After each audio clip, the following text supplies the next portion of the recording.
Dunn. Hey, John Coffey. Just curiosity, tell me how the AVA got started. Tell me some history that has to do with the AVA. I was just this morning looking at, I found an old list of transportation tokens for sale by a guy in Chicago in 1932. And he was selling them for 15 cents a piece, so the hobby was going strong then, actually. And the first checklist supposedly made by Frank Kenworthy in 1920. This is what Atwood told me. And then Kenworthy passed it on to R.W. Dunn in 1925. And Dunn actually printed up a checklist, actual printed typeset job in 1932. And I've got copies of it in there. I had them cloth bound. And then in 32, the story goes that Dunn passed it on to Atwood, Roland Atwood. Now Atwood told me an interesting story about this. R.W. Dunn had a beautiful collection of transportation tokens, and he was in an auto crash, and his face was badly disfigured. This is the story Atwood told me. And so there was this prominent transportation token collector who was also a doctor in Pennsylvania. I can't think of the guy. I might think of it, come to me a little later. But anyway, the doctor said he would fix Dunn's face up in return for his transportation token collection. So that's why Dunn... Ultimate barter and trade. Yeah, so that's why Dunn gave that up, and Atwood took over in 32. Meanwhile, Bernard Morgenthau, whose father was the Secretary of the Treasury in the FDR administration, started running a series of lists of transportation tokens in the Numismatic scrapbook magazine. And they ran for 2 years, and then Morgenthau had them put together and brought them out in a book, but it's not much good. They list only the obverse inscriptions, even those are abbreviated, and the reverse inscriptions are abbreviated, and they're listed alphabetically by states. I mean cities, regardless of the state. So it's not much good. And Morgenthau lifted listings from Atwood, which was all right, but then he complained that Atwood was lifting listings from him. These guys are really funny. And next to Atwood, the biggest collector was Ray Cooper of Chicago. Yeah. And Cooper printed lists, in other words, based on the Kenworthy Dunn list. Cooper then, 3 years later, printed some lists of new discoveries of tokens. I've got most of those in there too. And meanwhile, in 1942, a guy ran a little mimeograph sheet, 4 sheets, 6 sheets, I think, called Kimes Hobby News. And it was about collectibles. But he got a copy of the Atwood checklist and ran it, 1 page of it in every issue of Kimes Hobby News without even asking Roland. And Kimes Hobby News cost 25 cents a year for 12 issues. Now, I don't know, at 2 cents a piece, that cost 24 cents of that went to postage. And he didn't have many ads. I don't know, it must have been a labor of love. Must have been. Must have been. He didn't make any money on it at all. And maybe he hoped for a business that it would bring in. And he told Atwood didn't care, you know. He said, fine. So, let's see, then in 1948, there was this guy named R.A. Wilson, and he met Atwood and said he'd like to publish Atwood's checklist. And he would print it out and publish it. And Atwood said, fine, all I want is 100 copies for myself, which I'll distribute to collectors. And Wilson said, all right. Wilson didn't realize what he was getting into. He typed it all up, Wilson did, on his own. I've got a copy that's about 250 or 300 page checklist. Wow. And it's by states, finally, instead of cities. And meanwhile, in 1947, let's see, 47, yeah, the Seattle collectors got together. Most of them are bus drivers. Paul Fouts, who was a coin dealer, insurance investigator, and he kind of was the gatherer of most of the rest of the guys were bus drivers for Seattle Transit. And Fouts' girlfriend had a used clothing store right next to his office in the People's Building, 609 People's Building in Seattle.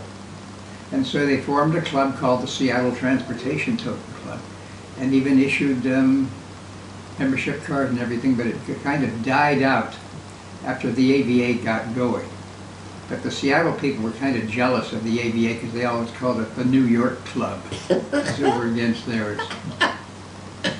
And in '48, Max Schwartz, who was a very active, prominent numismatist, announced he was going to hold a swapvention.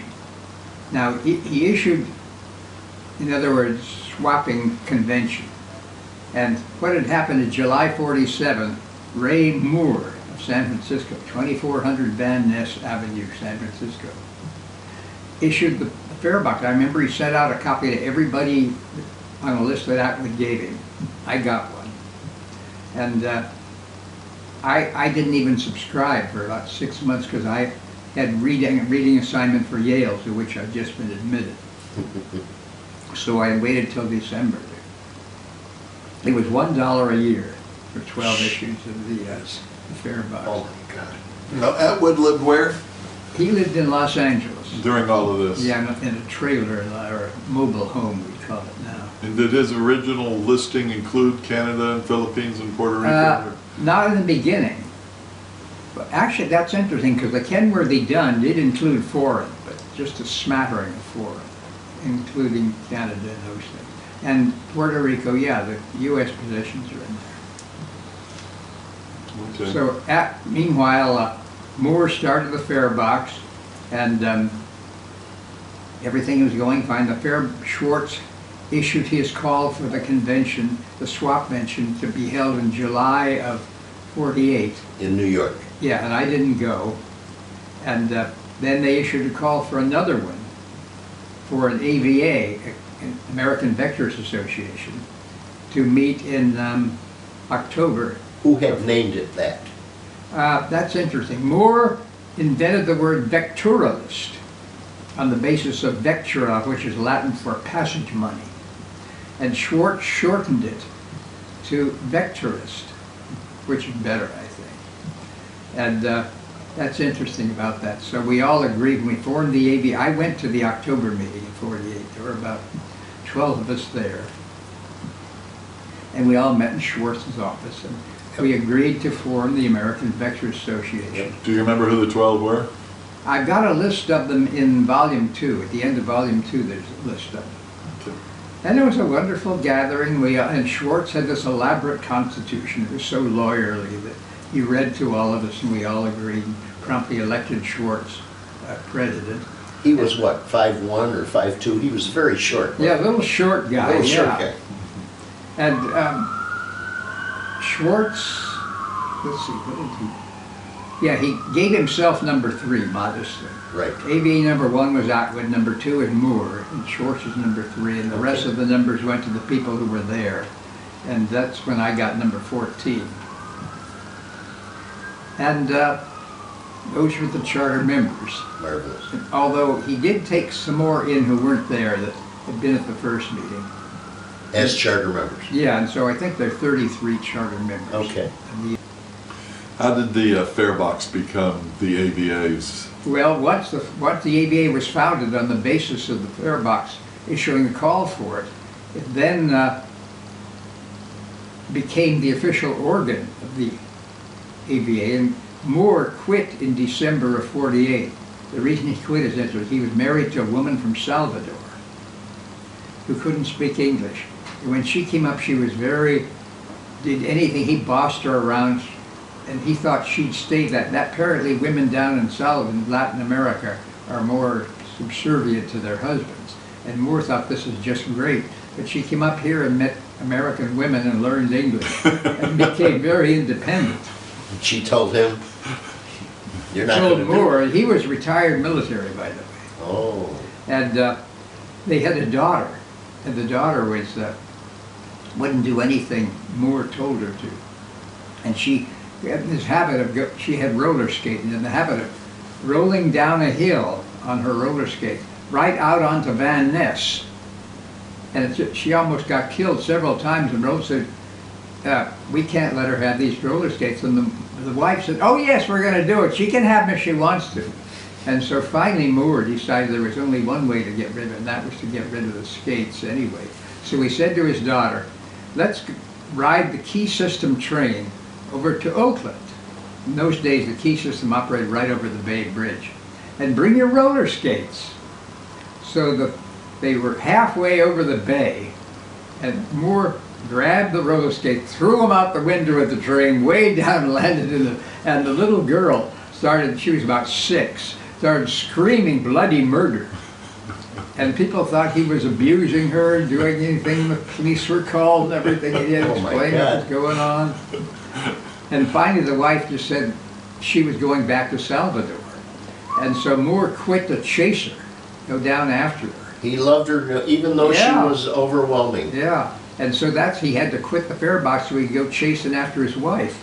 Jeez. My goodness. All this Atwood told me. All in the name of love. So who took over the fare box after? I did. So you've had it since what year? 40? December 48, when Moore quit, and Schwartz, I remember he wrote and said he didn't know who was going to, and so D.M. Peebles, who was my best friend, my own age, and I said, let's see if we can do it. So I wrote Schwartz and said we'd like to take it over, and nobody else was interested. We were both 19. And Schwartz realized either us or nobody. So he appointed us as editors. Wow. And it worked out pretty well, but I would say so. Peebles kind of lost interest, I remember. And I went off to college, and the April issue was due to come out. And people just never brought it up, never went to the P.O. box to get, we had P.O. Box 4835, Washington 8, D.C. And when I came home for spring break vacation, I brought out an April and a May issue together. Everybody was writing, where's the fare box and everything. By the way, at the time, dues were $1, but if you wanted a fare box, it was an extra $1. So the next year after that, we just said dues will be $2 and the fare box is automatic. Meanwhile, in 48, as I was saying, R.A. Wilson went to Atwood and said, I want to publish your checklist. And Atwood said, okay, give me 100 copies, you can do it. Wilson then copyrighted the thing in his own name and discovered that he couldn't sell very many of them because Atwood got his 100 copies and promptly sent them out to all the people that he knew on his list. That was it. That was the 100 copies, and that was about all the token collectors. That was all the token collectors there So were. Atwood got his, I think they were $3 a piece, got his $300, and Wilson couldn't sell them. Meanwhile, Atwood was publishing a monthly supplement to the checklist in the fare box. And Wilson said, I have a copyright on this, and you can't publish it anymore. So we had to stop publishing. I would still publish new issues, but I couldn't assign catalog numbers to them because Wilson claimed he had a special right. So we went to Schwartz, and Schwartz worked out an arrangement with Wilson. Yes. He was a lawyer. And so Schwartz got 5 members of the AVA to put up $100 a piece. And he did, so we got 600. This is back in 48, and that was quite a That was a lot of money. 10,000. That was a lot of money. 1,000 each in today's money. And he bought the copyright from R.A. Wilson, I think for about $500. It's like Jacob and Esau. Yeah. And then he was going to, let's see, bought the copyright from R.A. Wilson. And the copyright was now owned by Schwartz's little consortium. And he then signed it over to the AVA on condition that it never be copyrighted. He said, I'm giving the copyright to the AVA on condition it never be copyrighted by anybody. That it remained public venue. So when did it become Atwood Coffee? That I assigned that. We needed a new update of the 48 thing. And so when I was a grad student at Harvard, I typed the entire thing on my own typewriter, and then I ran them off on the AVA mimeograph machine. It became Atwood Coffee. I'll interject. Yeah. It became Atwood Coffee when John was about to bring out the third edition of the Atwood Yeah, the catalog. third edition actually came out as just the Atwood. It was the fourth edition that they put my Right. name on it. What year was that? We had, That was 82, okay, at the convention that year, yeah. At the Park City Convention. I said, it's nonsense for this to be called the Atwood catalog. It's the Atwood Coffee catalog, and it should be therefore named that. And the board approved, and from that point on, Yeah, that's what John named it. When did Atwood die? so it was about 83 or 84. When you took over, he wasn't that involved anymore? Oh, no, Oh, no, he I'll wasn't. get to him in a minute, then, Oh, okay, toward okay. the end. Anyway, so I had to update the thing of the checklist in 52, and I typed the whole thing on 8.5 by 11, ran them all up. That was a lot of work. Then I had to collate them, and I had all these piles of pages. I got another student that helped me. We laid them all out on a big table in a room downstairs in the divinity school. It's a good And thing he walked had around. students. He used students all, Yeah. they were very helpful. And we collated these things. I think we sold $3 each post-paid. And the postage was 52 cents a piece, I remember. You didn't get rich on that. And that was when Schwartz said, just put a title page and say transportation token checklist. And I didn't. I put Atwood's checklist without even telling Schwartz in the title page. So that's when it got the name Atwood. That's good. And everyone liked it. It was very good. And I sold them all eventually. And then we needed another one. He said, this time I'll call it a catalog. So in 58, oh yeah, that was another thing. Schwartz now arranged for his friend, old man Stack, Joe Stack, I think was his name. You know, the big coin dealer in New York who was, Staff. Schwartz was their lawyer. Sure. And he was a very personal friend of this guy. And he got Stack to sign on a thing and agreed to publish this catalog in typeset form, printed book, typeset form, and Stack agreed to do it. And then Stack didn't realize what he was getting into. I even went down to New York and had a meeting with Stack, and I was going to type it up, and then Stack would have somebody set it in type, and he didn't realize how much money it was, and he realized he couldn't sell enough of them. He was going to print 500 of them, and then he realized, and I said, well, you want to have pictures? He said, only one page. He didn't want to spend any more money than he had to. And finally, We had one page of pictures. yeah. Okay. And finally, Yeah, things were expensive then. they That was- were. Stack wanted out. Schwartz finally worked out a deal with Stack and said, okay, I'll let you out of it if you will give me $500, and I'll give you all the unsold copies of the 48 checklist in return for it. And you give me $500, which will use as seed money to pay for our own printing of it. And Stack said, anything, Max, anything, let me out of it. They were like old friends. It was Yeah. funny to see Oh, them that's together. good. That's good. And so we now had the right to bring out the book on our own. So I had typed it all up, and then I hired a public stenographer in Harvard Square, and she typed the thing on an IBM executive typewriter. And so the 1958 book called The Atwood's Catalog, hardbound, came out and was a success. We printed 1,000 of them and sold them out finally. Yeah. How long did it take to sell them? Was it a 10-year thing or a 2-year? Let's see, the next book, it was about 5 years, was the next book. Let's see, that was 48, no, 52 was the next one. So, You did a good job if you sold them all out in 4 years. yeah, we did very well. Very well. I remember I bought an ad in the Numismatist, paid about $40 for a 3/4 page ad, didn't get a single sale as a result of that. But I did run a book review, and that sold 7 or 8 copies, which they printed for me. And Schwartz then agreed to Stack that when we sold enough copies of this thing to raise 500 above the money, the seed money he put in it, he would pay Stack back his 500, which he did, so Stack wasn't out anything. Good. So it all worked out. Good. Max was a Max was I didn't know him personally, but Yeah. from the stories you've told me and from what I've heard, he was a dynamic guy. Everybody knew him. Everybody knew him, and he put out, there was a time when we had personal tokens. Yeah. That became very popular early He on. put out 2 beautiful medallions. He put out 2 pieces that today are are in great demand. Well, some guy wrote me and said he'd give me $100 for the Lincoln. Forget it. I've seen offers of $500. No kidding. $500 for the Washington or the Lincoln. He gave me the Washington, and when I gave my whole personal token collection to Jim Hemphill, and now Keith has them down there somewhere. Well, I had both of them. So you're saying the curator has I them had now both for of the them. AVA? I had both. Does he own them for the AVA or does Keith own them himself? No, he owed them No, for the AVA. for the AVA. He's My the curator. collection became the AVA collection. He's the curator. Okay. Yeah. So anyway, we're back then we needed a new edition, so I rented a typewriter in Tacoma and typed what would become the second edition, the dark blue cover.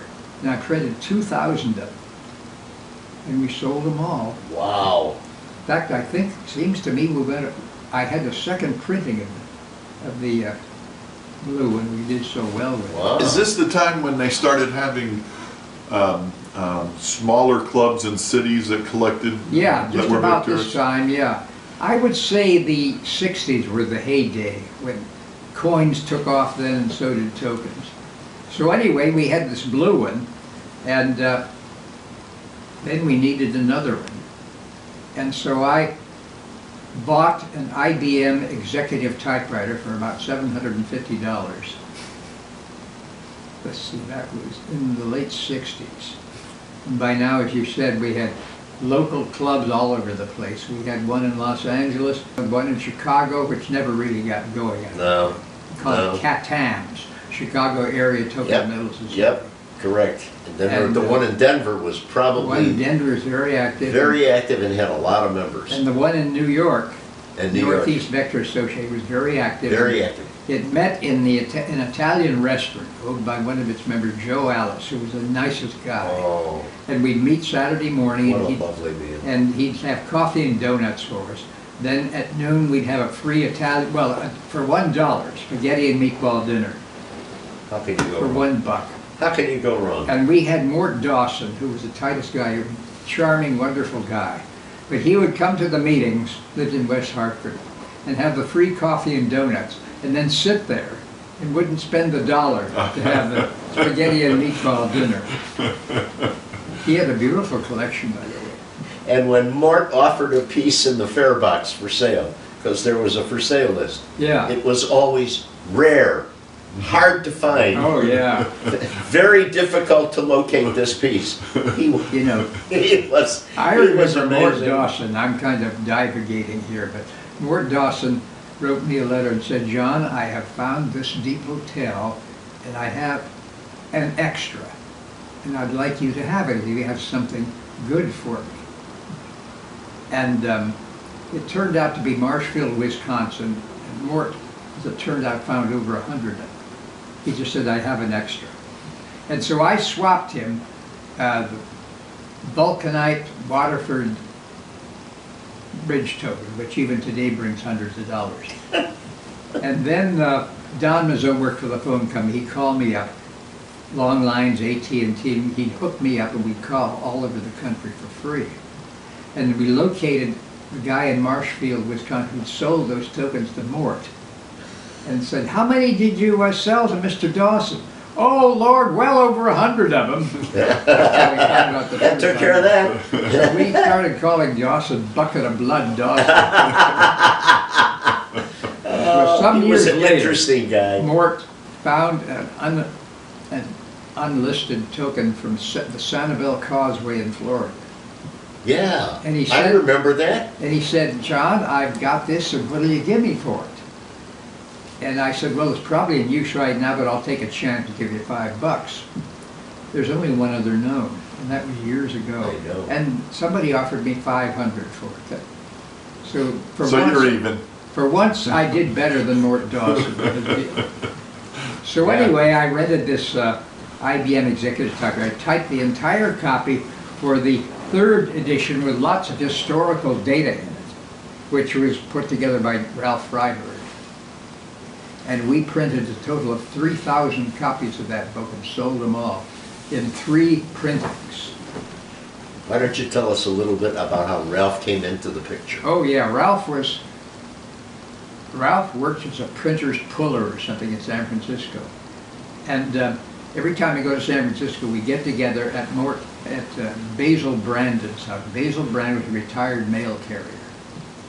And we talked tokens and everything. Basil made the mistake of gluing his tokens to a sheet, which ruined a lot of the Vulcanites, unfortunately. Tell us more about John Nicolosi. How he happened to Nicolosi come to the- had served in the military in World War II in the, what do they call it, the MPs. He was an MP. Then he worked as a waiter in Los Angeles. And then he moved up in with his parents in Oakland and never worked again. I don't know where he got his money. He had some money, I don't know. He got his money from New Issues. And he was a wonderful guy. Oh, he was. But he was a food fanatic.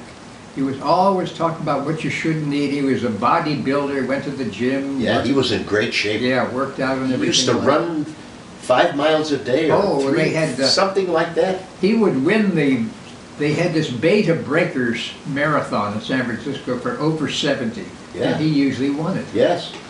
He was in great shape. Yeah. So anyway, we got the third edition out, printed out, and it was a big thick book, 700 and some pages. And that was in 1970, published that. And I remember I had, the printer shipped all of them, shipped 1,000 of them to me, and I had a little tiny apartment across the street at the time.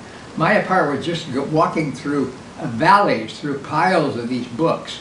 And I had a couple of students come over, and we slapped address labels, which I had already typed up, and stamps on each one. Then we'd lug a whole carload down to the post office and mail them. Now we're much more efficient. in doing it. Like I say, it's a good thing you were a teacher and you had students. Right, I You always used them and throughout. also I had a high school youth group in my church who were wonderful in helping me out. That's great. So that book went on for 12 years. And finally we sold all of them through three printings. And so it was time to get a 4th edition out. And the 4th edition was the first time it was called the Atwood Coffee. Yeah. And I decided this time I would leave all the historical data out and just have the strict listing, no pictures. That's right. And that still came to 400 and some pages.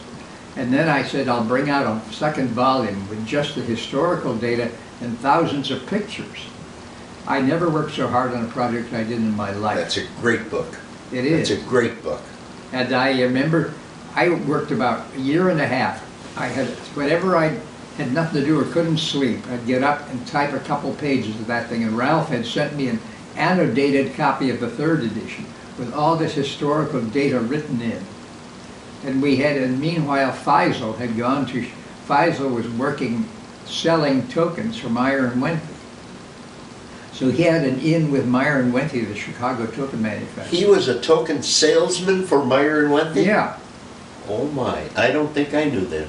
I don't know if that's really the way to put it. He would take orders for tokens and take off his own profit and then have them struck by Meyer and Wenthy. He'd make a profit on that. Okay, so he was an independent contractor. That's a better way to put it. Independent. I met him January 3rd, 1937. Who was it that you met at 37? Meade Peebles. Okay, you didn't My mention his name. co-editor of the Farebox in the beginning. Okay. And we were both in 2nd grade. And You really knew him a long time. he was a brilliant kid. I remember the 2 of us were geniuses in math at that age. And later when we got to the 7th grade, the math teacher used to, on Fridays, he would have a contest between the boys and the girls. And who got the most right wouldn't have to do homework over the weekend. But he always made one, either me or Peebles, be on the girls' side. Of course. They're both on the boys' side, the boys will always win. I like the equality of that teacher. Yeah. That was very equitable. That's funny. Anyway, Peebles was very much into horse racing. So anyway, Peebles finally, all his money he just lost because he was betting to win. He lost his token collection, money he got from Schwartz. Oh, jeez. What did he do for a living? He worked for the, he went to University of Virginia but never graduated. Then he went in the Army, was a sergeant. And then he worked for the Washington Post. He ended up as advertising manager.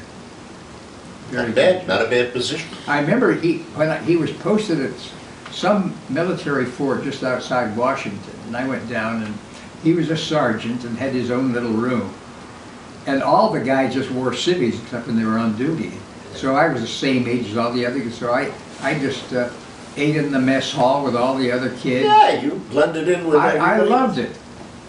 It was really fun. They were the kids just like everybody else, you know. Yep.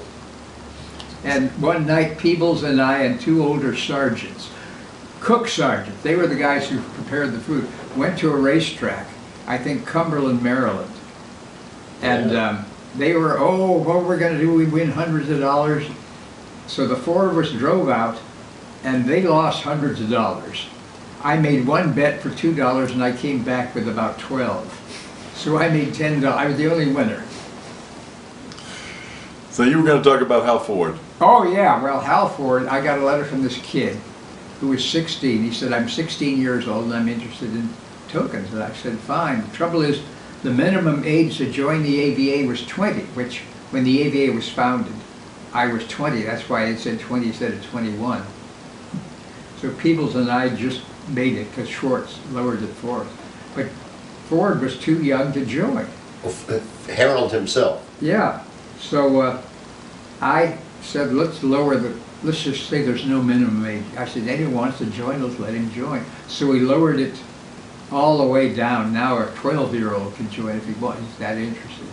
They did it just for Harold Ford because he was 16. But I discovered he's a very active collector. Then he joined the Air Force. He was a lieutenant in the Air Force station. The last place, he wanted to be stationed in Hawaii. Of course. That's what he put in for. And he got the last place a Hawaiian would ever want to be stationed, Fairbanks, Alaska. God, he hated it up there. He and I started a real correspondence with each other, and I remember, let's see, oh yeah, I met him in 1955, when he was about 18. No, he must have been older than 18. Yeah, he'd graduate to be 21. And he'd already signed up for the Air Force, but he didn't have to report for a while, so he was working for a bank in Los Angeles. And I was down in San Francisco with my mother. We had driven down from Tacoma. So I drove on down to LA to see Atwood, because Atwood was breaking up a collection. But he wouldn't send any out. You had to be there in person to get the tokens, which he sold at his own catalog prices, which were nothing. I bought $50 worth and I got gobs of good tokens. But you had to be there. He said, let's go over and meet Hal Ford. He said, I'm not selling very many to Hal because he's just a kid, and people think I'm taking advantage of a kid. Well, Hal had plenty of money. So Hal lost. Why did he have money? He saved every nickel he earned, he saved. And he lived in a rooming house. Some old lady fed him and everything. So I would say of every dollar he earned, he kept 95 cents of it.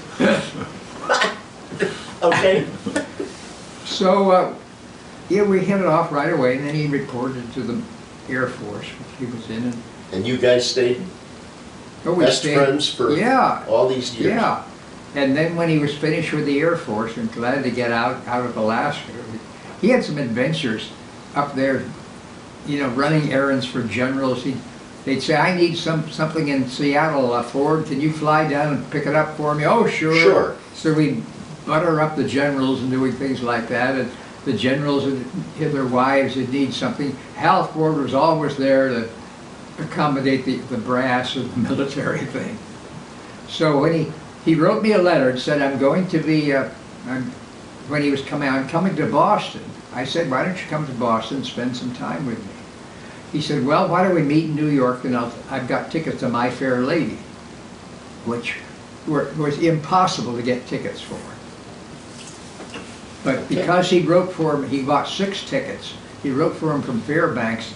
They favored him, and he was military, so he got 6 tickets. And I remember I went down to New York, drove down with a friend, and he and I saw My Fair Lady, and I enjoyed it very much. But he scalped 2 of the tickets and stood in front of the theater and made quite a bit of money. And then Schwartz wanted to go with his wife, and I know he made money on it. So out of the 6 tickets, he only used 2, you and he. Yeah. The other 2 were Schwartz, and the other 2 he scalped. Yeah. So he probably made money on the deal. I'm sure he did. So we drove back, we stopped at Mort Dawson's place on the way back. And this is when I had given him a token, and he claimed he didn't have anything that I needed. And I gave him a very good token. And then he said, oh, here are my duplicates. And I saw all sorts of good tokens that I needed, and those were duplicates. And he kept whining in the letter that he had nothing I needed. Finally, he sent me a old Swedish token that I wasn't interested in. This is all I can send you, John. Bucket of blood, Dawson. But he was a charming guy. He was a beauty. He was a beauty. He didn't do anything illegal. Yeah. Ford stayed with me for a month in my little one-bedroom apartment on Commonwealth Avenue. Wow, he was footloose and fancy-free then too. And he helped me put together the first edition of the 1958 Atwood catalog. He was very helpful on that. And then he came here to pick up a car he had bought, a Carmen Ghia, which is a little Volkswagen sports car. With an Italian body. Yeah. Right. And he and a friend of his who was also just out of the military drove all over New England. They went out to the Cape Cod, then they drove up to New Hampshire. He went to Manchester and discovered 2 new tokens in Manchester. Then he stopped in Brattleboro, Vermont on the way down and met Bill Sand, who headed Brattleboro Transit. And Sand said, well, I'm thinking of using tokens. Ford said, we'll give you some tokens if you'll put something about the AVA on the back. Sure. So that's how, and then I said, well, let's do a deal. I said, we'll make 1,000 of them aluminum, give those to Bill Sant or Brattleboro Trent. Then I will make just a handful in brass, copper, and white metal, which I'll sell the 3 of them for $2. And anyone who wants them, and I'll order just enough to cover that, plus 5, which will mix in with the aluminum to legalize them. So that's what I did, and I got admired when they stroke 1150 aluminum, the extra 150 for Nicolosi, and then exactly 200 each of the brass, copper, and white metal. Yep. And very and I hard to put find. 5 of them in with the aluminums, so they were legal, and the rest I sent out to people to order them. They sell for about $25 a piece now. They do. You don't see them every day. I also had 5 of each made in pure silver. As a presentation piece. Yeah, which Ford has one and I have one, and Ralph had one, which I don't think I still got it. I may still have it. And I think 1 each to maybe Atwood or somebody, I don't remember who it was. Oh, that's another thing about Atwood. He had such a good collection. He didn't maintain the old interest he had in transportation tokens. He collected milk cartons. He would buy milk and then cut the face of the carton off. He had hundreds and hundreds of milk cartons. And he threw the milk out. He didn't know what to do with it, of course, he had a small fridge. After a week, it's no good. So he wanted the carton, not the milk. He wanted the carton. Then he started collecting butter cartons. And he also would, go behind supermarkets and pick them up that way. Yeah, sure. But he had hundreds of these things. Later on, he lost interest in that, thought he'd find somebody to sell them to, but nobody else collected them. No. Nobody wanted them. I think he just It was threw them out unique. finally. He collected locomotives that he'd seen. Every time he saw a locomotive, he'd write down the number. And he had a whole list of all these locomotives. This is back in steam engine days. Anyway, he would try and find a model that with that number on it. Yeah. And they were putting them out in those days. Well, back in '61, I knew after Ford and I in Freiburg tried to buy B.H. Baki's collection. I think I mentioned that to you. And we lost out. And so we had the money. Actually, I had to sell my stamp collection. I had a collection of mint British colonials. Total catalog value about $3,000. And I sold it for $600. That was the best I could get. I wish I still had it. Wow. But stamps just weren't going anywhere. No. Now, you got to tell stories on how you obtained some tokens. Oh, because there are, you shared with me some classic stories, and they are just beautiful. Well, a lot of them are in the fare box, you know, token of the month and stuff like that. Yeah. Like I mentioned, my biggest haul was Weatherford, Texas. This Chuck Lipsky, who was a locomotive engineer, lived I in remember Chuck Galesburg, Lipsky. Illinois. He sent me a rubbing of a token from Weatherford, Texas that was completely unknown. We didn't have anything that was in Weatherford. So I promptly wrote an article for the Weatherford Democrat. That was the name of the weekly newspaper, the little hick town, and it's just west of Fort Worth, Texas. And you sent it to them. I sent it to him with a cover letter, and he printed it on the front page. I got a letter from a lady, Miss Mary Baker, and she said, I have 55 tokens like that. My father ran the Baker transfer line, and I've got 55 of those tokens. And I want $100 from my collection. Meanwhile, Nicolosi somehow had found out about this thing, and he wrote her a letter and said he'd be interested in buying the tokens, and she wrote him and said, yes, I've got these and I want $100 for them. So he and I received her letters at the same time. He was too cheap to call her up, so he wrote back. I called her up, even though the phone was expensive. Sold. And I said, yes, I'll give you $100 for them if you'll send. Oh, that's so nice of you, Mr. Coffey. I'm over 80, she said. And I chatted, and she, you know, I was friendly, and I told her I was a clergyman. And oh yes, I remember my father had those things. He named his hacks after me and my sisters, and she sent me all these tokens. The thing is, most of them were round cardboards, but there were a lot of metal ones in there too. When I opened that package and saw that big brass one that said C.C. Baker bus line, good for a ride, oh my God, I remember I got this package at the post office. I opened it sitting in the car, parked outside, and my eyes just popped. God! Look at that. And poor Nick, he never got another one because he used the post office and I used the telephone.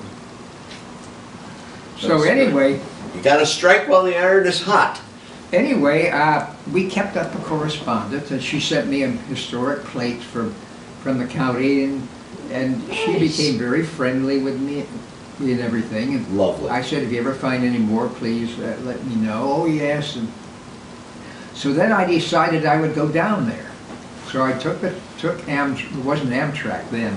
So I took the train to Washington. Then I took the train from Washington to St. Louis. Then I took the train from, let's